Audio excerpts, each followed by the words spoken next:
तीनों स्तरों पर शांति की कामना करते हुए 3 बार शांति शांति शांति क्यों बोला जाता है?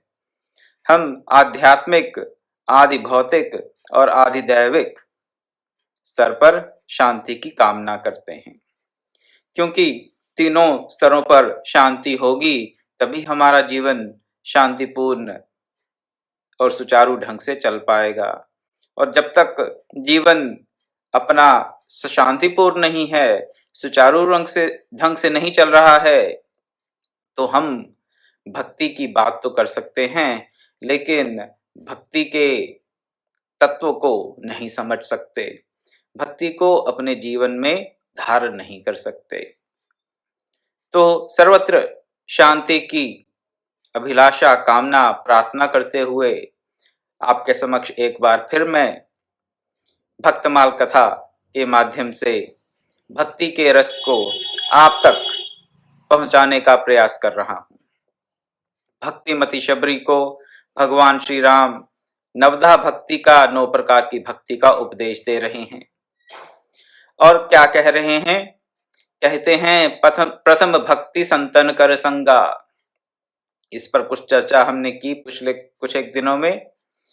जो प्रथम भक्ति है वो संतों का संग बताया। संतों का संग प्रथम भक्ति, सत्संग। किसी भी प्रकार के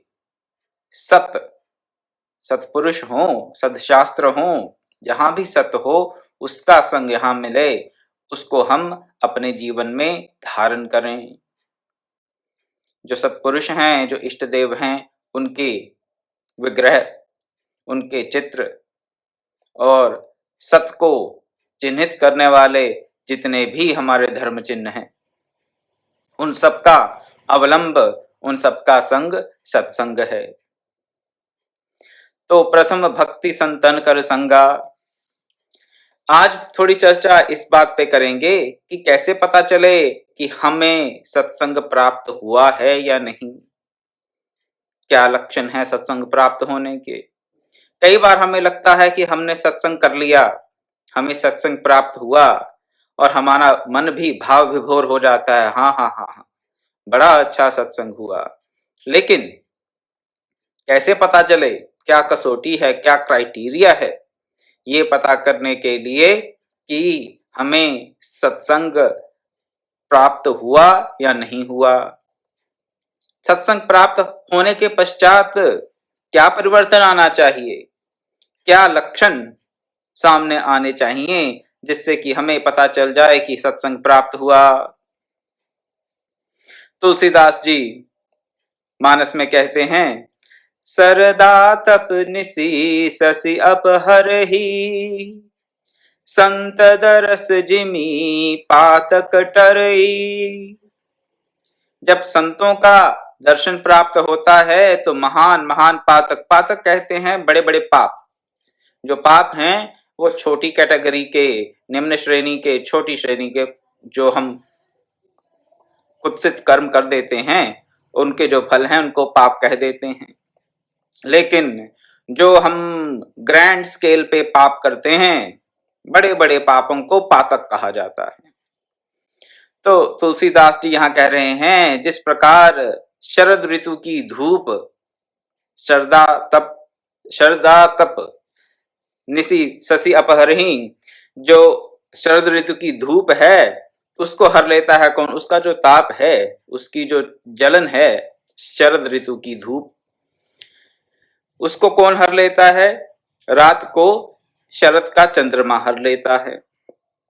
उसी प्रकार हमारे जो बड़े बड़े पातक हैं, बड़े बड़े पाप हैं, जो हमें तपाते रहते हैं, शरद ऋतु की धूप की तरह जो हमें तपाते रहते हैं, उनको कौन हर लेता है? संतों के दर्शन। तो संतों के दर्शन मात्र से ही बड़े बड़े पाप नष्ट हो जाते हैं और हमारे मन को शांति प्राप्त होती है।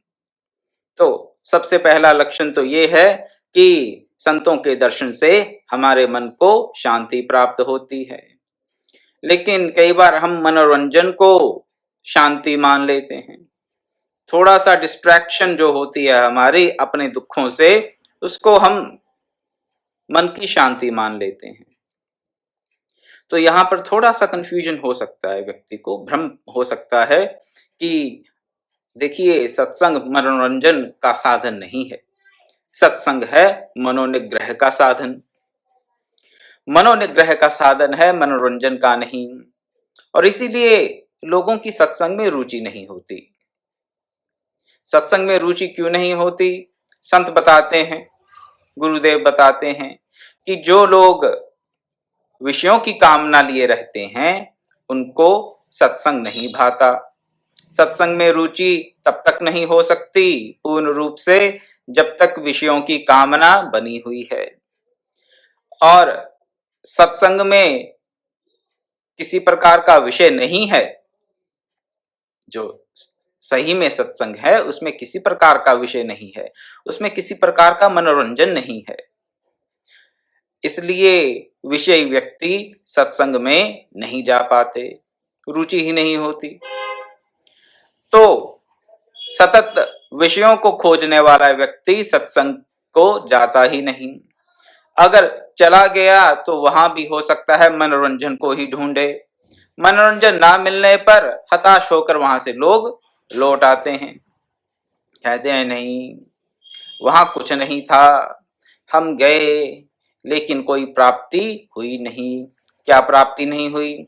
यहाँ तो मन में भारी भारी कामनाएं लेके जाएंगे किसी संत के पास, पुत्र की शादी हो जाए, पुत्री के यहाँ पुत्र हो जाए, उसकी नौकरी लग जाए, ऐसे ही घर बन जाए, प्रमोशन हो जाए, ऐसी ऐसी किसी प्रकार की कोई आधी व्याधि है वो दूर हो जाए, तो वो सब हो गया तो हाँ मन को शांति मिली। लेकिन ये तो कामना की पूर्ति का साधन बना लिया हमने, ये सत्संग नहीं किया, सत्संग से हम वंचित हो गए। संतों की कृपा प्राप्त होने से ये सब कार्य सिद्ध हो सकते हैं, इसमें संशय नहीं, लेकिन संतों की कृपा प्राप्त करके अपना उल्लू सीधा करना ये सत्संग नहीं है, ये सत्संग नहीं है। ये तो किसी प्रकार का व्यापार है, अपनी स्वार्थ सिद्धि है और कुछ नहीं। तो मन को शांति मिली, एक लक्षण सत्संग का। तुलसीदास जी विनय पत्रिका में एक जगह ये भी कहते हैं 136वें छंद में, जब द्रवे दीन दयाल राघव साधु संगति पाइये, जही दर्श परस समगाम अधिक पाप राशि नसाइये। जब दीन दयाल द्रवित होते हैं, तो दीन दयाल कौन? प्रभु श्री राम जब द्रवित होते हैं, भगवान जब द्रवित होते हैं तो क्या प्राप्त होता है? साधुओं का संग, सत्संगति, साधु संगति हम पाते हैं। तो कल भी मैंने आपके समक्ष ये निवेदन किया था कि प्रभु कृपा, गुरु कृपा, हरि कृपा प्रत्यक्ष है कब? जब हमें सत्संग की प्राप्ति हो रही है। और अगर सत्संग की प्राप्ति नहीं हो रही है तो फिर अभी गुरु कृपा, भगवत कृपा नहीं हुई, इसमें कोई किंतु परंतु नहीं। कल ये बात मैंने आपको बताई थी। तुलसीदास जी भी यही कह रहे हैं कि जब दीनदयाल द्रवित होते हैं हम पर, द्रवित मन द्रवित हो जाता है। क्यों द्रवित हो जाता है? देखते हैं कि मेरे ही बालक इस संसार सागर में चक्कर काट काट कर थकित हो रहे हैं, भांति भांति के दुखों को प्राप्त कर रहे हैं, तो उनका मन द्रवित हो जाता है। जब उनका मन द्रवित होगा तो फिर हमें क्या देंगे? वो साधुओं की संगति देंगे। और साधुओं की संगति दे तो दी उन्होंने, लेकिन हमने ली या नहीं ली, बात ये है। ऐसा नहीं कि भगवान कभी कभी ही द्रवित होते हैं, नहीं, भगवान तो सदा ही हमारे कल्याण का विस्तार करने में तत्पर हैं। लेकिन हम अब आगे खुद ही अपना कल्याण नहीं करना चाहते तो भगवान क्या करें? तो भगवान तो दीनदयाल हैं ही, वो तो हमारे दुखों को, कष्ट को, विषाद को देखकर द्रवित होते ही रहते हैं, और वो हमें साधुओं की संगति भी देते रहते हैं, लेकिन नहीं ली, हमने नहीं ली, तो क्या हो सकता है? इसी बात से एक छोटा सा प्रसंग याद आ गया। भगवान बुद्ध के बारे में ये बात बताई जाती है, और कई प्रसंगों में तो कुछ और संतों के बारे में भी, लेकिन बात जो है वो आप सुनिए। भगवान बुद्ध एक बार कहीं पेड़ के नीचे बैठे थे तो किसी ने उनको आकर बहुत बुरा भला कह दिया, गालियां निकाल दी। भगवान बुद्ध अपने स्वरूप में स्थित शांतचित्त बैठे रहे। जब वो व्यक्ति अनाप शनाप बोलकर गालियां देकर चला गया तो उनके अनुयायियों ने भगवान बुद्ध से पूछा कि ये व्यक्ति आपको इतना कुछ कह गया, इस व्यक्ति ने आपको इतनी गालियां दी, आपको कोई फर्क नहीं पड़ा, आपने कोई प्रत्युत्तर नहीं दिया। तो भगवान बुद्ध कहते हैं, देखो उसने गालियां दी तो, लेकिन मैंने ली नहीं। अब जब मैंने नहीं ली तो फिर वो गालियां गई कहां? हमें कोई वस्तु देता है और अगर हम नहीं लेते तो वो वस्तु कहां जाती है? जो देने वाला है उसी के पास रहती है। तो भगवान बुद्ध की ये उक्ति सुनकर उनके अनुयायी भी मुस्कुरा दिए कि व्यक्ति आया, गालियां दी और मैंने नहीं ली, तो गालियां तो उसके पास ही रह गईं, वो तो उसके पास ही हैं। तो मुझे कुछ प्रत्युत्तर देने की, कुछ उसका समाधान करने की आवश्यकता नहीं थी। हम भी यही कर रहे हैं। भगवान हमें गालियां नहीं दे रहे, भगवान देते हैं हमें सत्संग, लेकिन हम क्या करते हैं? हम नहीं लेंगे, नहीं लेते। सत्संग मिलता है लेकिन सत्संग नहीं लेते। संतों का दर्शन मिलता है लेकिन संतों के दर्शन का जो परम लाभ है वो लेने की हमारी वृत्ति ही नहीं है। क्यों? सोचते हैं अच्छा इसको आशीर्वाद दे दो, इसके सर पे हाथ रख दो, ऐसा हो जाए, व्यापार में वृद्धि हो जाए। भांति भांति की कामनाओं में फंसकर सत्संग के लाभ से हम वंचित हो जाते हैं। छोटे छोटे लाभों के लिए परम लाभ को हम एकदम इग्नोर कर देते हैं, एकदम अपनी दृष्टि से, आंतरिक दृष्टि से वो ओझल हो जाता है। तो अगर भगवान ने साधुओं का संग दिया तो हमने संग लिया कि नहीं लिया, ये कैसे पता चले? तुलसीदास जी उसी पद में आगे कहते हैं, जही दर्श परस समगाम अधिक पाप राशि नसाइये। जिनके दर्श से, जिनके परस से, जिनके दर्शन से, जिनके स्पर्श से, जिनके समागम से क्या होता है? पाप राशि का नाश हो जाता है। अब पाप राशि कोई लकड़ियां तो है नहीं कि जलकर नाश हो गया उनका। कैसे पता चले पाप राशि का नाश हुआ कि नहीं हुआ? संतों के दर्श से, परस से, समागम से। आगे बताते हैं, उसके लक्षण बता रहे हैं कि पाप राशि के नाश का क्या लक्षण है। हमारे संतों ने, हमारे पूर्व के आचार्यों ने बड़े साइंटिफिक, वैज्ञानिक ढंग से, मनोवैज्ञानिक ढंग से, साइकोलॉजिकल वे से, एक बड़े हायरार्किकल, स्टेप वाइज मैनर, क्रमिक रूप से बातों को समझाया है एक एक पद में। लेकिन वही, वो तो हमें देते हैं ज्ञान, लेकिन हम लेते ही नहीं, तो अब क्या किया जा सकता है? तो पहले भगवान के बारे में ये बता रहे हैं तुलसीदास जी कि दीनदयाल जब द्रवित होंगे तो क्या देंगे हमें? साधुओं की संगति। साधुओं की संगति से क्या होगा? जब उनके दर्शन प्राप्त होंगे, उनका स्पर्श प्राप्त होगा, जो जब हमारे सिर पे वो हाथ रखेंगे, और जब उनसे हमारा समागम होगा, उनकी सानिध्य की प्राप्ति होगी, तो हमारे पापों का नाश हो जाएगा। पापों का नाश हो गया, इसके क्या लक्षण है? जिनके मिले सुख दुख समान, अमान तादिक गुण भय। उनके मिलने से क्या होगा? पापों की जो राशि है उसका नाश हो गया, तो क्या होगा? सुख दुख समान हो जाएंगे। तो ये प्रैक्टिकल रिजल्ट बता रहे हैं अभी क्या होगा। अगर हमने सत्संगति प्राप्त की है तो हमारे लिए सुख दुख समान हो जाने चाहिए।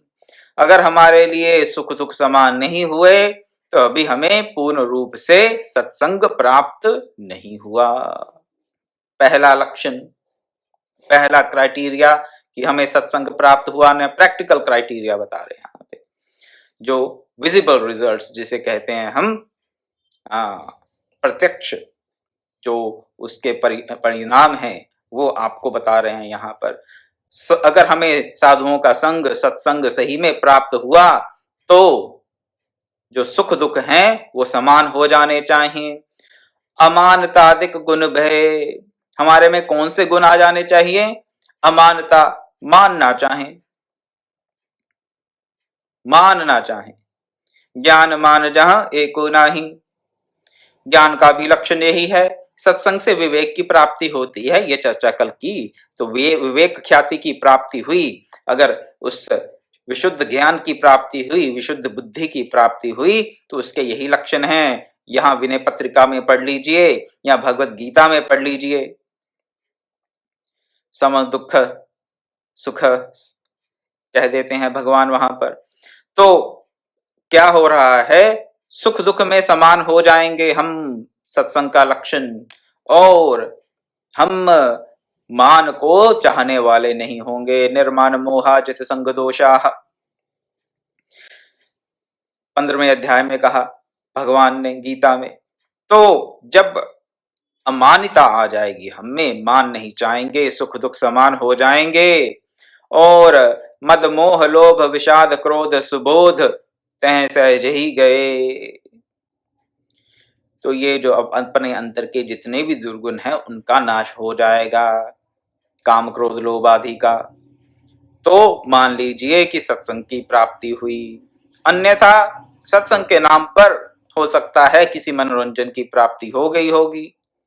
मनोरंजन बुरी बात नहीं है, लेकिन मनोरंजन को सत्संग समझ लेना, ये तो फिर बहुत लंबी यात्रा पे हम निकल गए। डाइवर्जन होगी हमारी सत्संग से, डिटूर हो गया। करे निकले थे सत्संग के लिए, लेकिन निकल पड़े अब किसके लिए? मनोरंजन के लिए। क्यों? मन को भाता है। सत्संग में मनोरंजन नहीं, वहां पर अपने विषयों का हमारे संतोष नहीं होगा। जो जितने भी मन में विषय हैं हमारे, उनकी पूर्ति वहां होगी नहीं। सत्संग में मन नहीं लगता, तो लोग किसी प्रकार के मनोरंजन को सत्संग समझकर उसमें मन को अनुरक्त कर देते हैं और सोचते हैं कि इसी से हम परम कल्याण के भाजन बन जाएंगे। लेकिन परम कल्याण के भाजन तो तभी बनेंगे जब क्या होगा? हमारे अंतर के ये दुर्गुण चले जाएंगे। सबसे पहला लक्षण बताया सत्संग प्राप्ति का कि हमारे में जो सुख दुख है वो उनमें कोई भेद ना रहे, सुख दुख समान हो जाएं और हम अमानी हो जाएं, मान को चाहने वाले ना हो। सत्संग की प्राप्ति से एक बात और होती है जिससे हम क्या करते हैं? सत्संग से थोड़ा दूर भागते हैं। संतों के संग में क्या होता है? हमें अपने अंतर के दुर्गुणों का पता चलता है और हम अपने अंतर के दुर्गुणों को नहीं देखना चाहते। दोष नहीं है, ये मानवीय स्वभाव है। हम अपने आप को अच्छा मानना, अच्छा दिखना चाहते हैं। और सत्संग में क्या होता है? संतों के संग में क्या होगा? हमें अपने दुर्गुणों का, अपने दोषों का आभास होगा। उससे हमारे में किसी प्रकार की हीन भावना आ सकती है और उस हीन भावना से बचने के लिए, हालांकि वो जो हीन भावना है वो हमारे लिए कल्याणकारी ही होगी उसके बाद, लेकिन वो हीन भावना आने ना पावे इसलिए हम सत्संग से बचते हैं। संतों के संग से इसलिए भी बचते हैं कि हम अपने आप को क्षुद्र, छोटा महसूस ना करें। परंतु जो सत्संग प्राप्त कर लेता है उसमें फिर क्या होता है? सत्संग की प्राप्ति से संतों के संग में क्या होगा? जब अपने अंतर के दुर्गुणों का हमें आभास होगा, भान होगा कि हमारे अंदर बहुत से दुर्गुण हैं, तो क्या करेंगे? उन दुर्गुणों का हम परित्याग करने का प्रयास करेंगे। उन दुर्गुणों के उन्मूलन के लिए हम प्रयासरत होंगे। दूसरे शब्दों में हम साधन में लगेंगे।